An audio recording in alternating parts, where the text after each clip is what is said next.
In the mystical Scottish Highlands, there was a kingdom ruled by King Fergus and Queen Eleanor. They had a strong-willed and adventurous daughter named Merida, who was unlike any other princess. Merida loved riding her horse, Angus, and was an expert archer, much to the dismay of her mother, Queen Eleanor, who wanted Merida to follow the traditional path of a princess.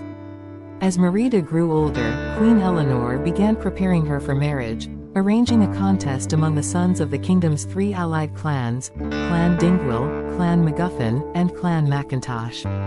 The winner of the contest would win Merida's hand in marriage. However, Merida had no intention of marrying anyone and resented her mother for trying to control her fate.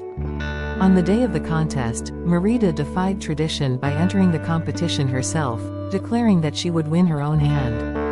With her exceptional archery skills, she easily outperformed the suitors, humiliating them and angering her mother. The argument that followed drove a wedge between Merida and Queen Eleanor, and in a fit of anger, Merida fled into the forest. While in the forest, Merida encountered a mysterious will-o'-the-wisp, which led her to a hidden cottage inhabited by an eccentric old witch. Desperate to change her fate, Merida asked the witch for a spell that would change her mother. The witch agreed and gave Merida an enchanted cake, instructing her to give it to Queen Eleanor. Upon returning to the castle, Merida presented the cake to her mother, who, unaware of its magic, ate it. To Merida's horror, the spell turned Queen Eleanor into a bear, an animal feared and hunted by the people of the kingdom, especially King Fergus, who had lost his leg to a fearsome bear named Mordu years before. Panicked and regretful, Merida took her transformed mother back into the forest, seeking a way to reverse the spell.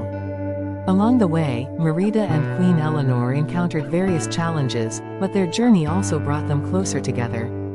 As they searched for a solution, Merida learned about the legend of Mordu, a prince who had been transformed into a bear by the same witch after seeking power and breaking the bonds with his family.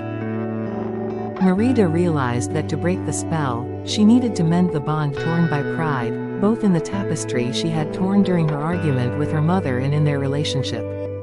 Meanwhile, Queen Eleanor's time was running out, and she began losing her human consciousness, becoming more bear-like.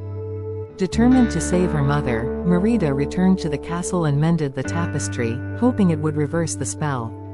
However, when the clans discovered a bear in the castle, they mistook Queen Eleanor for Mordu and tried to kill her. Merida desperately tried to protect her mother, and in a climactic battle, they confronted the real Mordu, who had been hunting them. With Queen Eleanor's help, Merida managed to defeat Mordu, freeing the cursed prince's spirit. As dawn broke, Merida wrapped the mended tapestry around her mother, pleading for forgiveness and expressing her love. In that moment, the spell was broken, and Queen Eleanor was restored to her human form. Having learned valuable lessons about love, family, and the importance of understanding one another, Merida and Queen Eleanor returned to the kingdom, their bond stronger than ever. The clans were united, and Merida was free to choose her own path, knowing that true bravery comes from facing one's fears and making amends. The end.